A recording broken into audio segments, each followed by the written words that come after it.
You gonna go first? All right. We are back for another, I was going to say inspiring round of questions, but Rinny says they're boring, so. We know she won't be viewing inside. the show. This is inside triathlon. Inside Ironman. Kona in our worlds. That's all. We don't know anyone else's stories. Let's talk about some favorite interactions in the race with other pros. Do you have any good stories? Yeah, over the decade that I've raced there. Actually... Decade plus. I've raced 10 times. 10 times in Kona. So, in 2010, actually is the best swim I ever had. I remember that. Yeah. My second year in Kona, I was so fired up.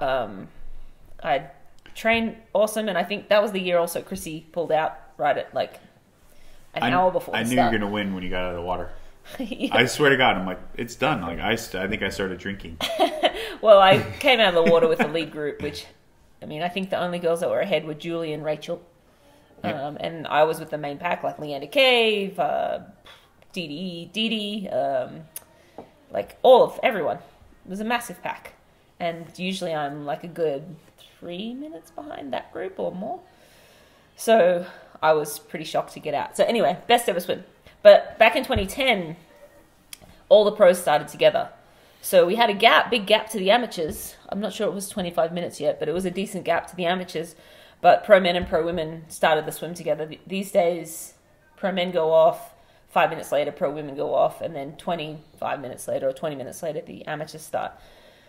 So it was and also back then, there were like 150 pros. Yeah. There were a lot of, because there was just more slots available before they like brought in all the point system and all of the rest of that. So big group, mass start. And so probably the biggest start I would have ever experienced. Same was in 2009. But in 2010, I remember swimming along and I was like so fired up, and I was on Dee Dee Griesbauer's feet, and she's a great swimmer. And I knew her goggles. And so I'm like, oh my God, I'm on Dee Dee's feet. And I'm like swimming. I'm like, I'm staying on them. And so I'm like pumped. I was so focused and I was so in the moment. And there was a guy, obviously a much bigger guy, trying to fight for her feet. So he kept kind of like pushing me over. And I remember like just like being so mad that I just punched him in the swim. I'm like, I'm going to fight this guy right now. So I punched him, and then like one stroke later, he just grabbed my head and dunked me under the water. And so I'm like, fair enough. Like I had to kind of like brought me back into the moment and be like, okay, like I'm not going to win this fight against this guy. So eventually I figured out a better position to get in. But that was one of my kind of like, just like, I don't know, like here I am, 5'3", little girl trying to beat up on some big European dude. And he showed me pretty quick that you will not win this fight. Did you cross the finish line before?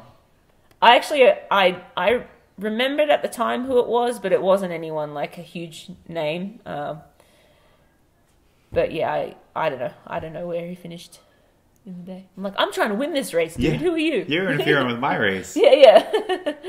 And I was on Dee Dee's feet. It was one of the women. I'm like, you get one of the men's feet. Yeah. You can't have the guys interfering with the women's race like that. No. It's unacceptable. Yeah. Well, I mean, but it was what it was, right? That was just that was just reality. Yeah, it's since been changed, I guess, right? It's since been changed, so it's not a big deal anymore. Everybody learned. There's one of mine. Do you want me to keep rolling with others? Yeah, I feel like you're in a groove right now. I don't know about that. So I don't know if it was that year or maybe it was around 2013. I think it might have been 2013.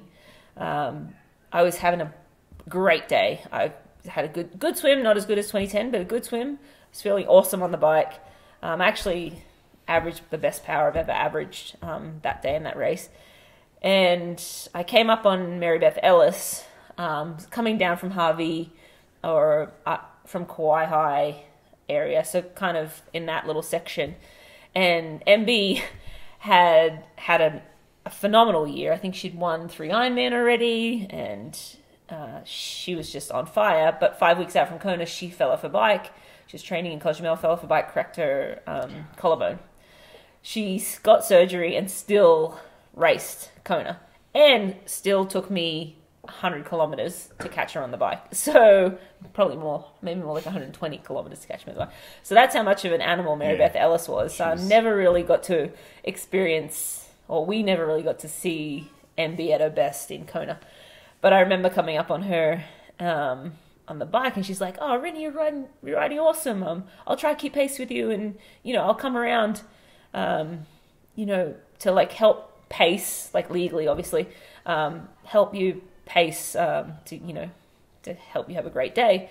And so I went around her, and then I kept riding, and then I look around, and she was gone. But I just remember her after the race as well being like, "Oh, I was trying so hard to keep up with you, but you were having such a great race." Again, preface this for, MB did outswim me and stay in front of me for 120k with like a broken collarbone that basically was mended 4 weeks earlier. So, complete animal. But that was kind of a fun interaction because I've been friends with MB for a long time, training partners with her way back when I first started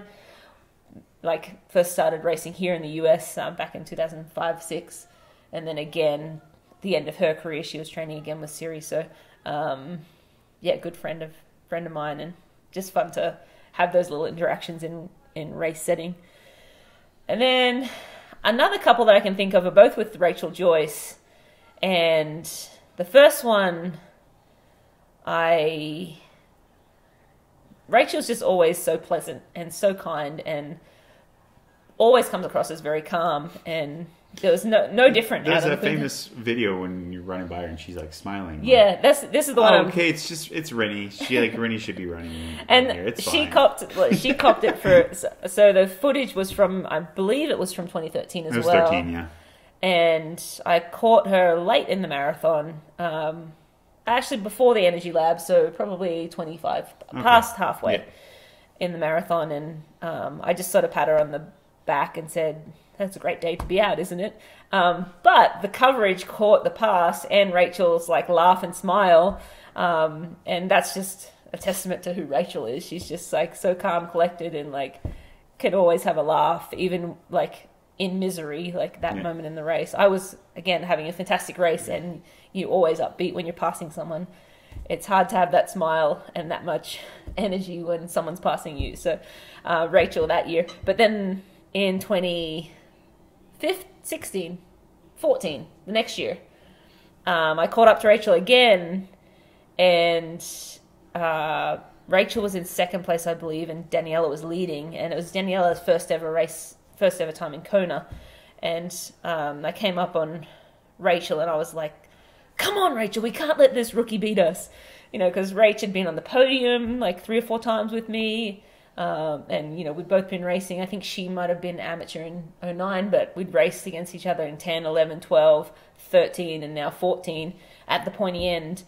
And here's this rookie a couple of minutes up the road from us. I'm like, "We can't let this rookie beat us." And yeah, she was kind of like, I'm trying. But again, always a pleasure to race with people like Rachel Joyce. Rachel ended up third that year? I think no. Jackson ended up third that year. No, Rachel might have ended up third that year. Sorry. Well, Lizzie did. No, actually. And no, Liz was third. 13. Might have been Rach. Yeah. Rach must have been third that year. Sorry, I get so confused. Too many years. They're the. I mean, honestly, there's a lot of women I have a huge amount of respect for. Meredith Kessler has come back to Kona time and time again, and dominates the rest of the year in halves and in Ironmans, and then has just never been able to get it right in Kona, but always is, true sports, upstanding sports person, and takes it on the chin, and is always gracious in defeat and in victory. I mean, I'm going to miss some of the girls. Loved racing Julie all those years we got to race against each other. Here's a side note, and you can edit this if... I don't want to talk about it. Yeah, well, you can edit, if after the fact you're like, Who, in your opinion, was your greatest competitor? Not just even not the years you won, but in your time in Kona, who was the greatest female that didn't win or hasn't won yet? Rachel Joyce. You think so? Yep. I think Rachel Joyce is the greatest female that never... It's a toss-up between Rachel Joyce and Carolyn Steffen. Ah, yeah. Because Carolyn also was in that era where Carolyn, myself, Rachel, always in the top 5, usually top 3. And I thought Carolyn was going to win in 12, actually. She was leading the race when I caught up to Leander. Yep. She was still ahead, but I think she messed up her nutrition that day as well. And Leander, again, another phenomenal athlete, has won world titles over every single distance. Yeah. Which is incredible. She won the 70.3 and the Ironman distance that year, so just in great form. But Carolyn was still a couple of minutes up the road from Leander, and I ended up 3rd. So Carolyn finished 2nd that year. So I'd say Carolyn and Rachel Joyce. And these days you have to go with Lucy Charles for sure. She's so she's close. Still in it. She's still in the thick of it, right? Like, yeah. Well, yeah, exactly. I think she'll win. It's just a matter of time. Hand it over to you. Okay, so what's the topic again?